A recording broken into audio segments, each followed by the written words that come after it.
Hello everybody and welcome back. Today, meet Kaylin Jacks. She is a denture wearer who is sharing her perspective from a patient's view of what it is like to lose all the teeth and get dentures. So this is something I don't get to hear very often. Patients come to me and they say, hey Roman, I have this problem or have this problem, I'm a little swollen, but that's really it. What's going on in my patients' heads is super important. How do we address this? And what kind of fears do people face before they embark on this huge journey? Let's talk about that. One of the things that struck me when she was presenting her experience with the denture is she's sitting there after the surgery, no teeth, poorly fitting dentures. She says, what have I done to myself? How is this possible to fix now? Did I irreversibly hurt myself? And will I be able to ever rectify this? This is a problem. I mean, imagine you just came back from a dentist, you are sore, you are swollen, and then this thought crosses your mind. Am I ever going to be okay? Am I ever going to recover?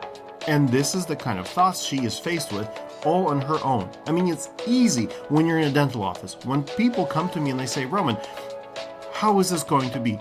Yeah, I've done this 100 times. I can tell you that this is going to be a success. But when you are on your own with your thoughts at home, how are you going to tackle this? Am I giving you the right tools so you can actually go home and be confident that you have made the right choice? So as a dentist, how do I communicate to my patients of what's about to happen with them if they choose to pull their teeth and get dentures? How do I make it so simple and understandable that they're confident that I've got them? I will get them through everything safely, securely, and comfortably, that they're able to trust me. I need to be able to tell a person that their entire well-being is going to be taken care of by me. And this is really hard to commit to because you just met me. I'm a guy that's telling you, we're gonna pull all your teeth. Yay, I've done it a million times. You're no different than anybody else. I mean, how are you gonna feel? All right. So what I have been doing with all my patients, tell them step by step how this process works, what to expect. Hey, you know what? You're about to lose all your teeth. And this is something that we will absolutely have to do because you're infected everywhere. Once we do that, you will feel much more energy. You'll feel out of pain. You're not going to get up in the middle of the night hurting everywhere. A glass of water is not going to send you through the roof. In order for me to illustrate this, I tell stories. Do you remember that one time when you came in to me with insane pain? How was it for you?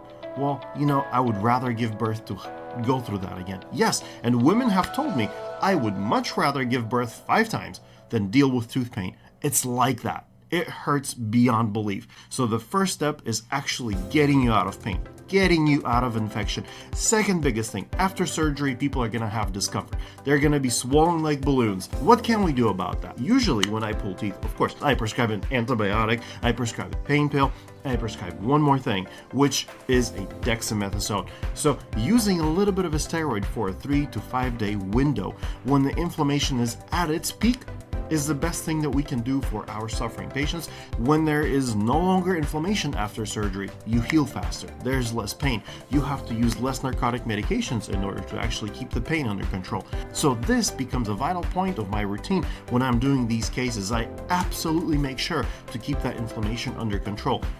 Patients come to me a couple days later and they say, I'm a little sore, but nothing out of ordinary. A Tylenol usually helps.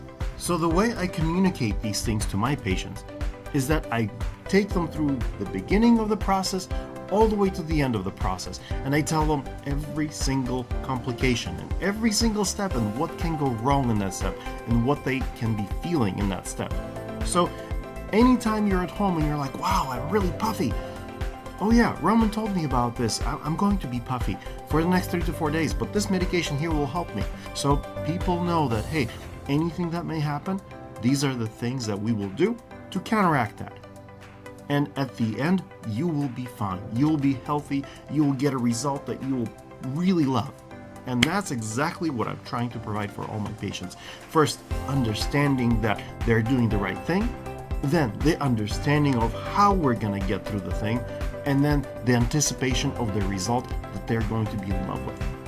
So once we have tackled all the questions about how, now we have to talk about, well, what's at the end of that road? What do you think lies after this huge journey that you have just embarked on, why are we doing this? What is the self-perception that you're going to have? Because face it, if you are thinking that, hey, I'm going to come to this office, bing, bang, boom, teeth out, dentures in, 3 days later, I look perfect. Great. That can happen, and that does happen. But sometimes there's just so many little tweaks that we have to do to make sure you look perfect. And we don't accept anything less than perfect at our clinic, so we have to sometimes get the patients back in 1,000 times in order to make sure that this is what you like. You like the color, you like the position of teeth, you like the way it feels, you like the way it fits, you're speaking correctly. All those minor details have to be addressed. I mean, once I spent like 5 appointments just to make sure my patient could say S correctly without lisping. And until we tuned that letter, I couldn't sleep well. And finally we got it, and he speaks beautifully, so that's a happy end to the story. However, what is the self-perception that you have, and how are we going to get you there? Because face it, perception is how you see yourself and how you think others see you. Think about it. Have you ever had a pimple on your forehead, and then you're talking to somebody and you're like, oh my gosh, I hope they're not looking at my forehead. And then anytime their eyes straight above your eye line, you're worried that they're looking at that pimple. They're just fixated on it. Or at least that's what you think that they care about. In reality, they don't care. But what that does to your self-perception is it limits you. It kind of binds you, and you cannot be present in the conversation now. You're just thinking about how the person is perceiving you. So now imagine you go to an interview, or you have a date, or you're talking to a friend, and all you can think about is, oh, they're looking at my teeth. Oh, they're looking at the way I smile. But if that is a barrier, that needs to be addressed so you can actually shine in your confidence. Because if you don't have the presence to be in the conversation, people can read that, and they can misread that, and they can attribute those things to whatever.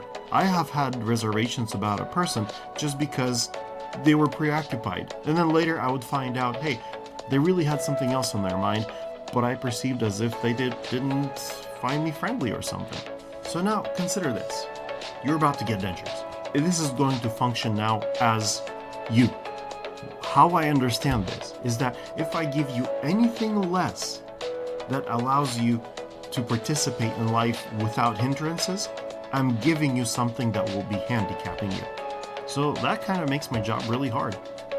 I have to make sure that what I'm about to do is correct and precise and perfect in its execution, so you and I have no reservations about what has been done. At the end of it all, how do we not end up in a place where you feel like you have made a wrong choice?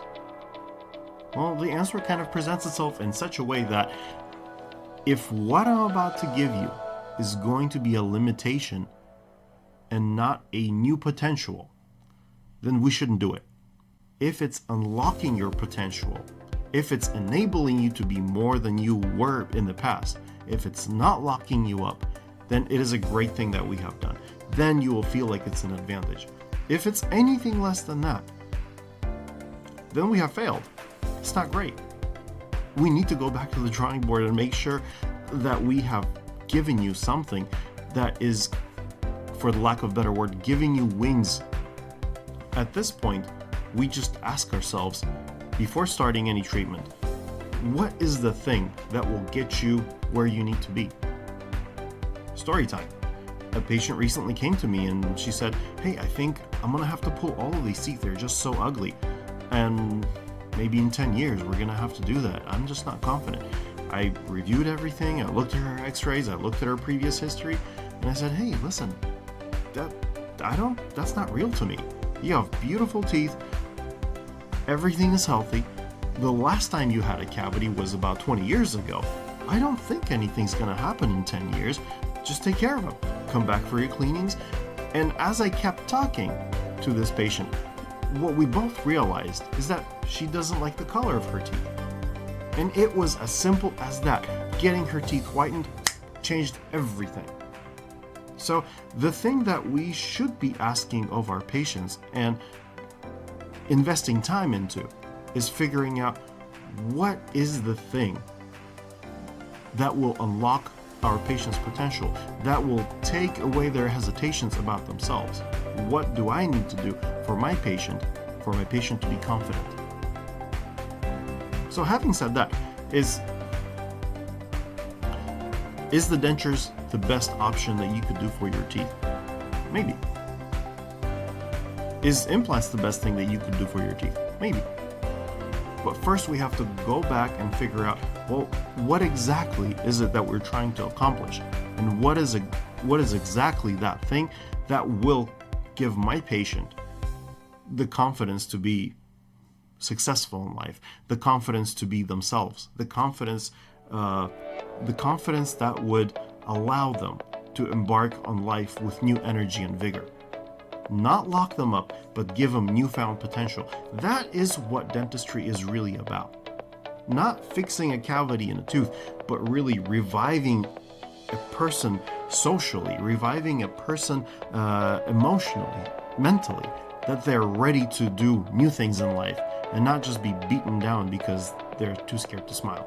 Kaylin finishes with a wonderful story. She is a proud owner of some dentures. She found the thing that made her kind of rise above all the difficulties in the past, and now what she is wearing is part of her and she looks fantastic. So this is what I'm here for, to help my patients to figure out what is the thing that would make you get past your insecurities, get past your hesitations, and allow you to be you, the way you are. And as I leave you to think about these things, to dwell on these new ideas, I will say until next time, and see you soon.